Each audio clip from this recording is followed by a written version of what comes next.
Hello, this is Ignatius 500 and my name is Connor Smith. Have you ever felt like you were in a cave, closed in on yourself, unable to escape negative thoughts that lead you nowhere? Well, this happened to Ignatius of Loyola in Manresa. Imagine we've reached the 4th or 5th episode of a television series. Let's recap. Ignatius has injured his leg, and that has frustrated his dreams of chivalry. He has met Jesus in his books and wants to follow him. He has left his family and has decided to completely change his life. Now we find him arriving in Catalonia to embark for Jerusalem. But he doesn't go to Barcelona, which would have been easy because he knew too many people in that city that would have spoiled him. What happened to Ignatius sometimes happens to us when we realize we've done something wrong. He wants to repair it by going in the complete opposite direction. No nuances, no gray areas. Now Ignatius feels that he has to suffer for Jesus, whom he feels he has ignored all his life.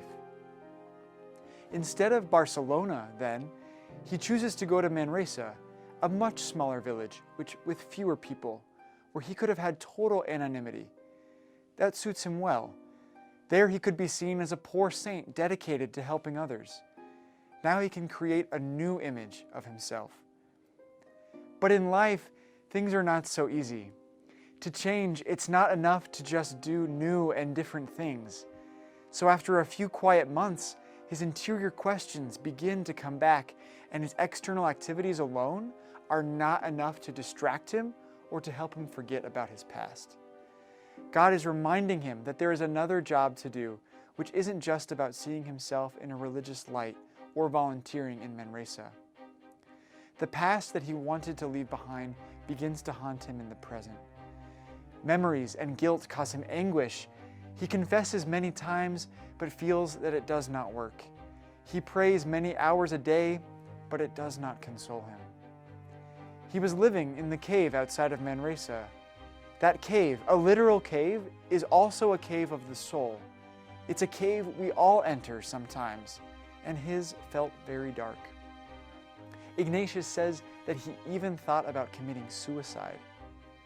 But just in that moment of despair, in that moment when there seems to be no way out, Jesus appeared, neither as a ghost nor as a tangible being. Jesus appeared inside of Ignatius to calm him, to rescue him, to get him out of himself. He held out a hand that brought Ignatius back to life. Have you ever felt that? As if a space that you had not seen suddenly opened, as if you received a new life and joy that you knew didn't come from you or your own qualities? That could be Jesus presenting himself to you. Perhaps you have begun, like Ignatius, to know him.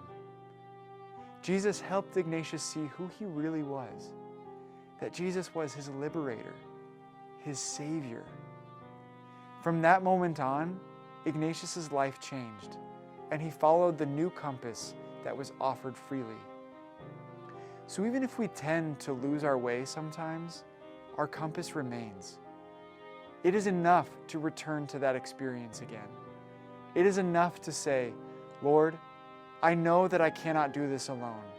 Please help me. It happened to Ignatius of Loyola, and he went from finding God in a lonely cave to finding God in the entire world.